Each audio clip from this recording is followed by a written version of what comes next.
राज्याचे लोकप्रिय मुख्यमंत्री माननीय देवेंद्रजी फडणवीस साहेब यांना विनंती करतो की त्यांनी आपलं मार्गदर्शन करावं. तत्पूर्वी एक निवेदन साहेबांना द्यायचं आहे. आता पालकमंत्री महोदय साहेबांनी जो उल्लेख केला सिस्पेचा, त्याच्या वतीनं त्या गुंतवणूकदारांच्या वतीनं एक निवेदन साहेबांना इथं दिलं जात आहे या संदर्भातल्या कारवाईबद्दलचं.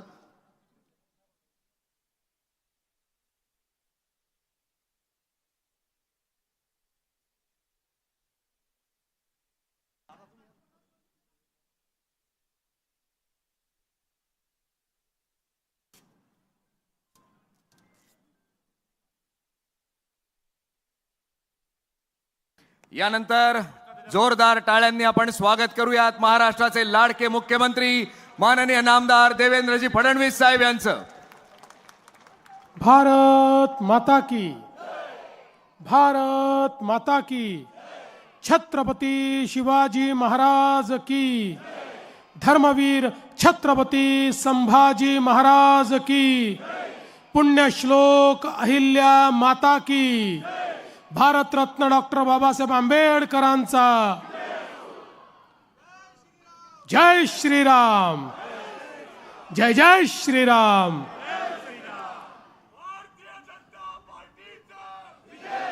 हिंदवी स्वराज्याचे सरसंस्थापक छत्रपती शिवरायांना मानाचा मुजरा करतो. पुण्यश्लोक लोकमाता अहिल्यादेवी होळकर यांच्या चरणी नतमस्तक होतो.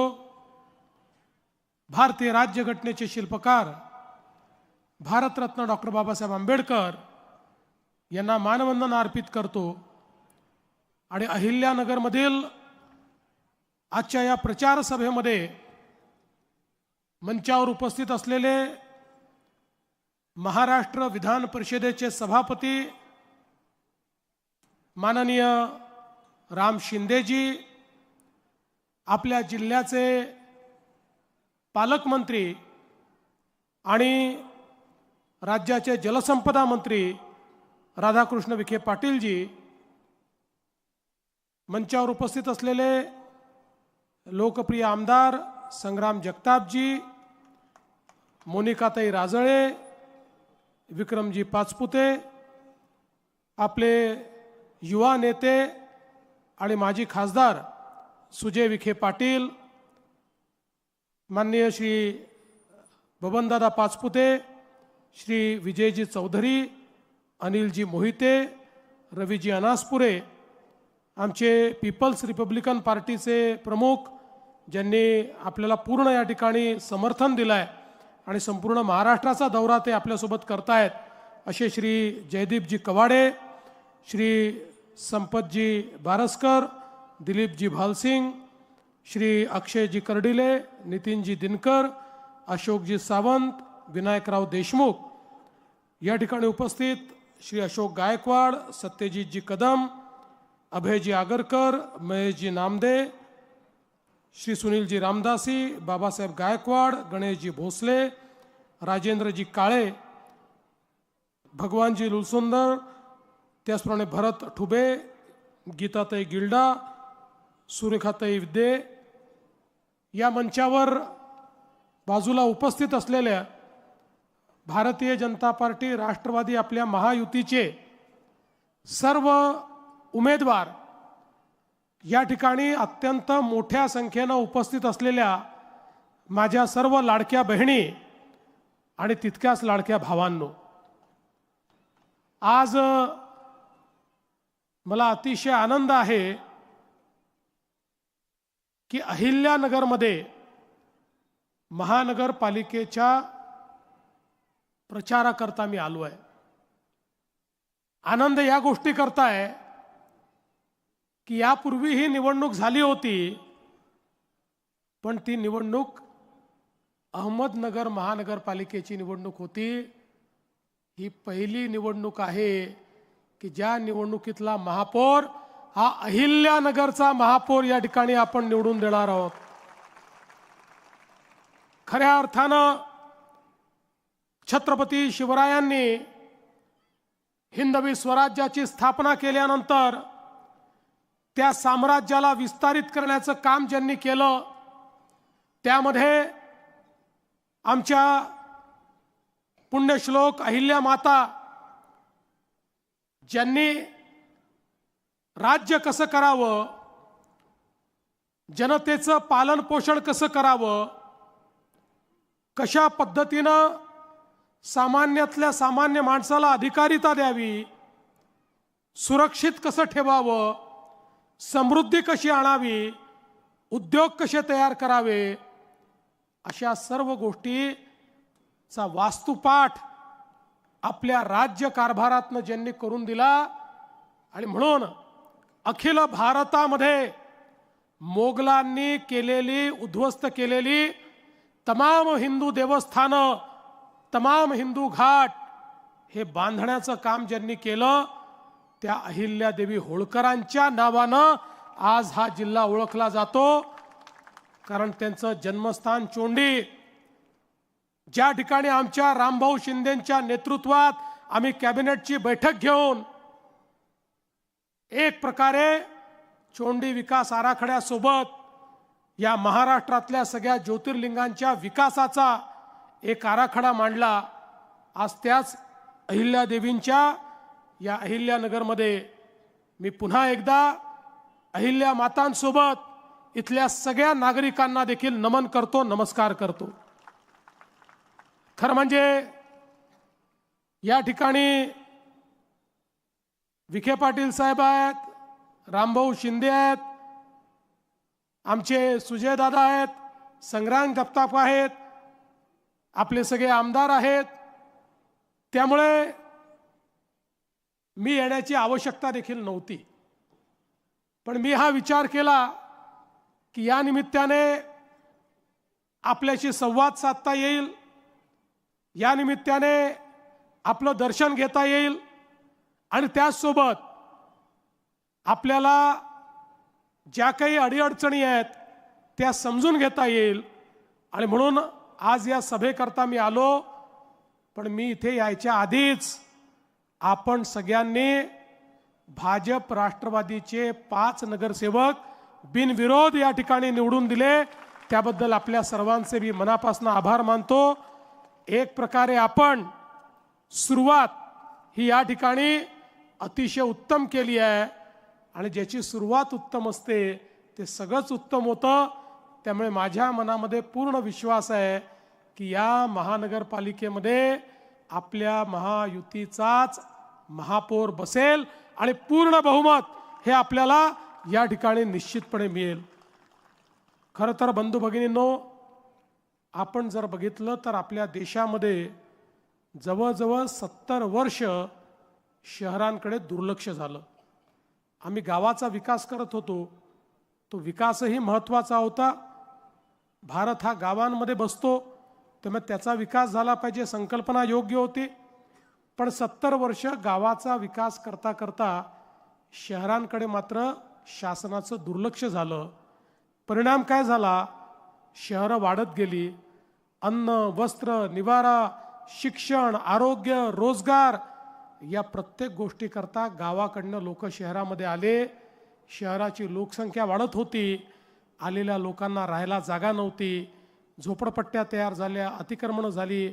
ज्या बिचाऱ्यांना जिथे जागा मिळेल तिथे लोक बसले आणि त्यातनं शहराचा एक अविकसित अशा प्रकारचा विकास झाला.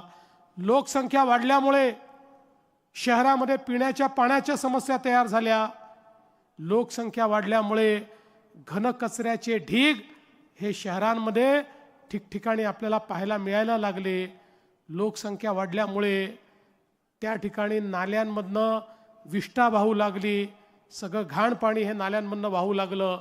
त्याचा वास, त्याची दुर्गंधी, त्याचे मच्छर, त्यातनं होणारी रोगराई, अशा प्रकारचं सगळ्या शहरांचं चित्र कमी अधिक प्रमाणात महाराष्ट्रात आणि देशात आपल्याला पाहायला मिळायला लागलं.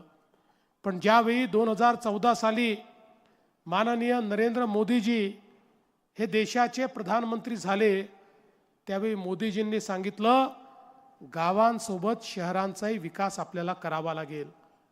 शहरं ही वाढणार आहेत, नागरीकरण हे होणार आहे, लोक शिक्षण, आरोग्य, रोजगाराकरता शहरामध्ये येणार आहेत.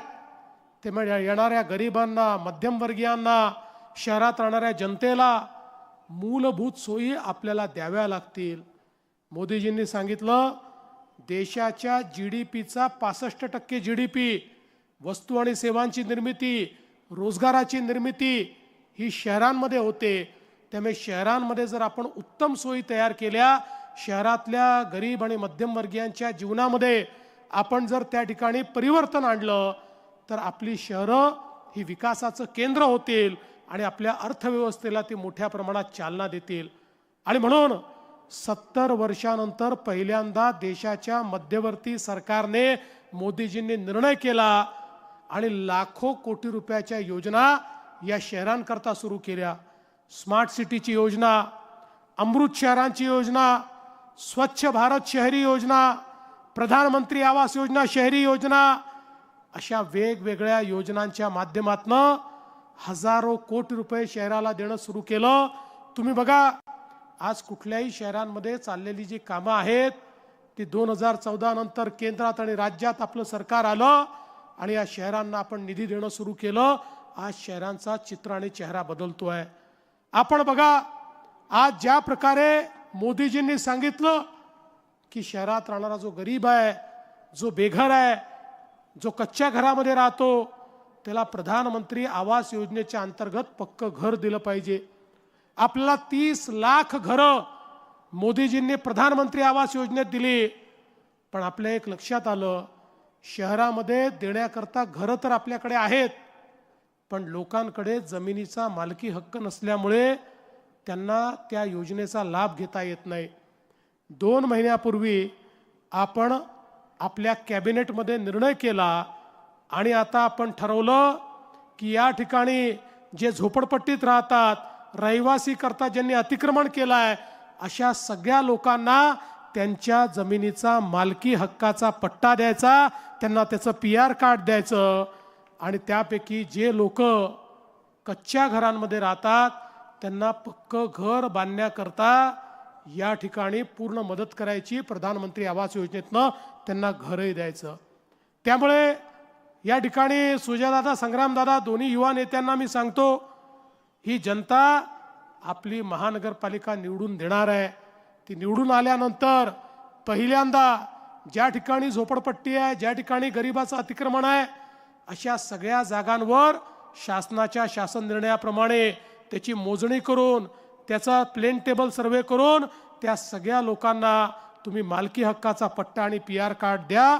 आणि त्यानंतर तुम्ही या शहराकरता जेवढी घरं मागाल, गरिबाकरता जेवढी घरं मागाल, तेवढी घरं राज्य सरकारच्या वतीनं आम्ही तुम्हाला देऊ, अशा प्रकारचा विश्वास या निमित्ताने मी आपल्याला देतो. आज आपण बघा मोठ्या प्रमाणात आपल्याला पाणी पुरवठ्याकरता या ठिकाणी प्रत्येक शहरामध्ये निधी द्यायचा आहे. अमृतसारखी योजना आहे. आपल्याही शहराची सुधारित पाणी पुरवठा योजना 492 कोटी रुपयाची ही आता आमच्याकडे राज्य सरकारकडे आलेली आहे. खरं म्हणजे पूर्वीच्या काळामध्ये अहिल्यानगरसारख्या महानगरपालिकांना 2014 पूर्वी 100 कोटी रुपये देखील मिळत नव्हते, 50 कोटी मिळत नव्हते. पण आज तुम्ही बघा मोदीजींनी आपल्याला अशी व्यवस्था करून दिली की आता तुम्ही पाठवलेला हा जो प्रस्ताव आहे 492 कोटी रुपयाचा, 16 तारखेला तुमचा महापौर बसला की त्यानंतर 1 महिन्याच्या आत या प्रस्तावाला आम्ही मान्यता देऊ. आमचा प्रयत्न हा असणार आहे की अहिल्यानगरमध्ये प्रत्येक घरामध्ये प्रत्येक दिवशी आमच्या माता भगिनींनी नळ उघडला तर शुद्ध पिण्याचं पाणी नळाला आलंच पाहिजे, या दृष्टीने या ठिकाणी आपण ही सगळी व्यवस्था करतो. आज आपल्याला अमृतच्या योजनेतनं 164 कोटी रुपयाची भुयारी गटाराची योजना माननीय मोदीजींच्या माध्यमातून आणि राज्य सरकारच्या माध्यमातून या ठिकाणी मिळाली आहे. नगरोत्थानच्या माध्यमातून 150 कोटी रुपये हे 24 प्रमुख रस्त्यांसाठी मिळाले आहेत. त्यातल्या 13 रस्त्यांची कामं पूर्ण झाली आहेत. सुजयदादा असतील, संग्रामदादा असतील, यांनी या सगळ्या काळामध्ये खूप चांगल्या पद्धतीनं या ठिकाणी या शहरामध्ये काम केलेलं आहे. आणि आता शहरातल्या डीपी रस्त्यांचा देखील 350 कोटी रुपयाचा प्रस्ताव तुम्ही पाठवलाय. तुम्ही काळजी करू नका. केवळ शहराला आणि जिल्ह्याला अहिल्यानगर नाव देऊन आम्ही थांबणार नाही आहोत. ज्याप्रमाणे अहिल्यादेवींनी त्यांची राजधानी माहेश्वर ही अत्यंत त्या काळामध्ये सुसज्जित अशा प्रकारची राजधानी केली, तसंच अहिल्यानगर देखील केल्याशिवाय आम्ही या ठिकाणी थांबणार नाही आहोत. आणि म्हणून डीपी रोडचा विषय असेल, या ठिकाणी क्रीडा संकुलाचा विषय असेल, या सगळ्या गोष्टी या ठिकाणी करण्याचा प्रयत्न हा निश्चितपणे आम्ही करणार आहोत. आज आपल्याला माहिती आहे की या ठिकाणी आमचा सिंधी समाज आहे. विस्थापित होऊन जो सिंधी समाज आला, त्या विस्थापित सिंधी समाजाला, पंजाबी समाजाला देखील आता आपण निर्णय घेतला. त्या काळामध्ये ते या ठिकाणी आले, पण त्यांना ज्या ठिकाणी बसवण्यात आलं तिथली मालकी मिळाली नाही, त्या जागा फ्रीहोल्डच्या झाल्या नाहीत. आपण निर्णय केला, हे जे आमचे निर्वासित अशा प्रकारचे लोक आहेत त्यांनाही फ्रीहोल्डच्या जागा देण्याचा प्रयत्न आणि त्या संदर्भातला निर्णय आपण केला. अनेक शहरांमध्ये ते काम आपण पूर्ण केलं आहे आणि पुढच्या काळामध्ये याही भागामध्ये ते काम पूर्ण करण्याचा प्रयत्न आपण करणार आहोत. एवढंच नाही तर आता विखे पाटील साहेबांनी सांगितलं की आमचं शहर तर उत्तम झालंच पाहिजे, पण शहर उत्तम करत असताना या ठिकाणी आमच्या मुलांच्या हाताला काम मिळालं पाहिजे. MIDCचा विस्तार होऊन या ठिकाणी मोठ्या प्रमाणात उद्योग आले पाहिजेत. आमचा देखील हा प्रयत्न आहे आणि मला सांगताना आनंद वाटतो की आता या अहिल्यानगरला आपण नॅशनल डिफेन्स कॉरिडॉरचा भाग म्हणून या ठिकाणी सिलेक्ट केलेला आहे. या ठिकाणी डिफेन्स कॉरिडॉर आपण तयार करणार आहोत आणि या डिफेन्स कॉरिडॉरच्या माध्यमातून हजारो हातांना काम देणारे उद्योग हे आणण्याचा आपला प्रयत्न या माध्यमातून होणार आहे. आज आपण बघा, मोदीजींच्या नेतृत्वामध्ये शहरं स्वच्छ झाली पाहिजे, याकरता स्वच्छ भारत अभियान शहरीच्या अंतर्गत घन कचऱ्याच्या व्यवस्थापनाकरता मोठ्या प्रमाणात आता आपण निधी देतोय. पूर्वीच्या काळामध्ये कचरा जो होता ती आपल्यावर एक प्रकारची लायबिलिटी होती. कचरा एक प्रकारे आपलं बर्डन होतं, पण आता कचरा बर्डन नाही आहे, आता कचरा संपत्ती आहे.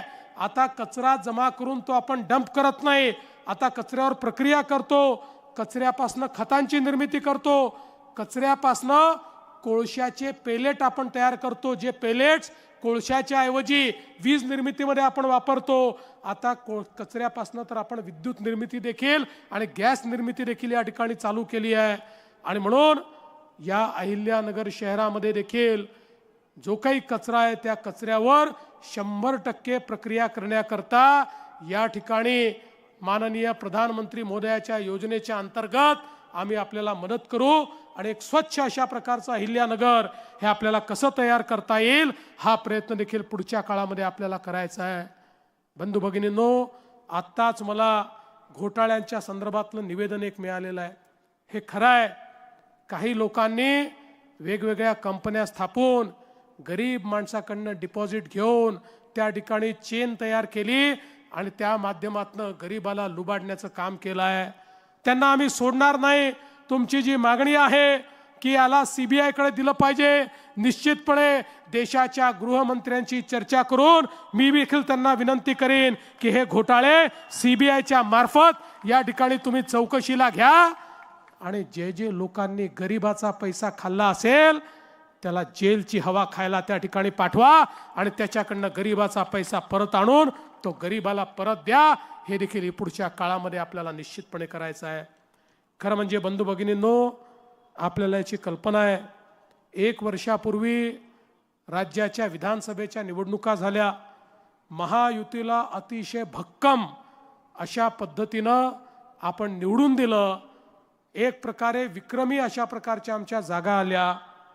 इतक्या मोठ्या प्रमाणात जागा आल्यानंतर काही लोकांनी म्हणणं सुरू केलं की आता बघा, या महायुतीवाल्यांना, भाजपवाल्यांना कोणाची गरज उरलेली नाही, त्यामुळे आता हे पहिलं काम काय करतील तर म्हणाले लाडकी बहीण योजना हे बंद करतील.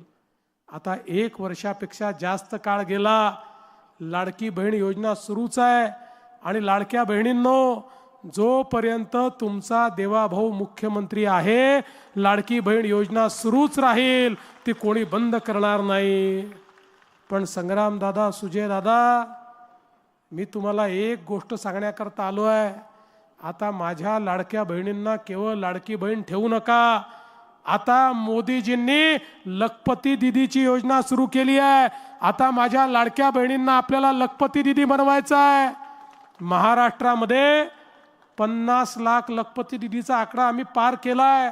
लवकरच 1 कोटी लाडक्या बहिणी लखपती दीदी होणार आहेत. आता पुढच्या वेळेस मी अहिल्यानगरला आल्यानंतर आमचे जे कोणी महापौर असतील, नगरसेवक असतील आणि तुम्ही जे सगळे या ठिकाणी नेते आहेत, यांना विचारणार आहे की माझ्या अहिल्यानगरच्या किती लाडक्या बहिणींना तुम्ही लखपती दीदी केलं, याचं उत्तर तुम्हाला त्या ठिकाणी द्यावं लागणार आहे. आणि म्हणून माझी विनंती आहे, आता या लाडक्या बहिणींना लखपती दीदी आपल्याला बनवायचं आहे आणि त्या माध्यमातनं आपल्या अर्थव्यवस्थेचा भाग म्हणून आमच्या बहिणींना मजबूतीने उभं करायचं काम हे आपल्या सर्वांना मिळून करायचं आहे. बंधू भगिनींनो, आम्ही केवळ आश्वासन देणारी लोक नाही आहोत. आमचा ट्रॅक रेकॉर्ड तुम्ही बघितलेला आहे. जे सांगतो ते करणारी आम्ही मंडळी आहोत. प्रयत्नपूर्वक विकास झाला पाहिजे अशा पद्धतीनं काम करणारी आम्ही मंडळी आहोत. केवळ कोणावर टीका टिप्पणी करण्याकरता मी या ठिकाणी आलो नाही, मी ती केली देखील नाही. कारण आपल्याला विकास करायचा आहे, सर्वांना सोबत घेऊन पुढे जायचं आहे. आणि म्हणून तुम्हाला एवढीच विनंती करण्याकरता आलो आहे, येत्या 15 तारखेला मतदान केंद्रावर गेल्यानंतर प्रत्येकाला 4 मतं द्यायची आहेत. फार कन्फ्युजन करू नका. मतदान केंद्रावर गेल्यानंतर मशीनवर कमळ कुठे आणि घड्याळ कुठे आहे, या दोनच गोष्टी बघा. जिथे कमळ दिसेल तिथे कमळ दाबा, घड्याळ दिसेल तिथे घड्याळ दाबा आणि त्या ठिकाणी तुम्ही बाहेर या. मी तुम्हाला एवढंच सांगण्याकरता आलो आहे, 15 तारखेला कमळाची आणि घड्याळाची चिंता तुम्ही करा. 16 तारखेपासनं पुढचे 5 वर्ष तुमची चिंता आम्ही केल्याशिवाय राहणार नाही, हे आश्वासन तुम्हाला देतो आणि माझं बोलणं संपवतो. धन्यवाद. जय हिंद, जय महाराष्ट्र. धन्यवाद साहेब. यानंतर आभार प्रदर्शन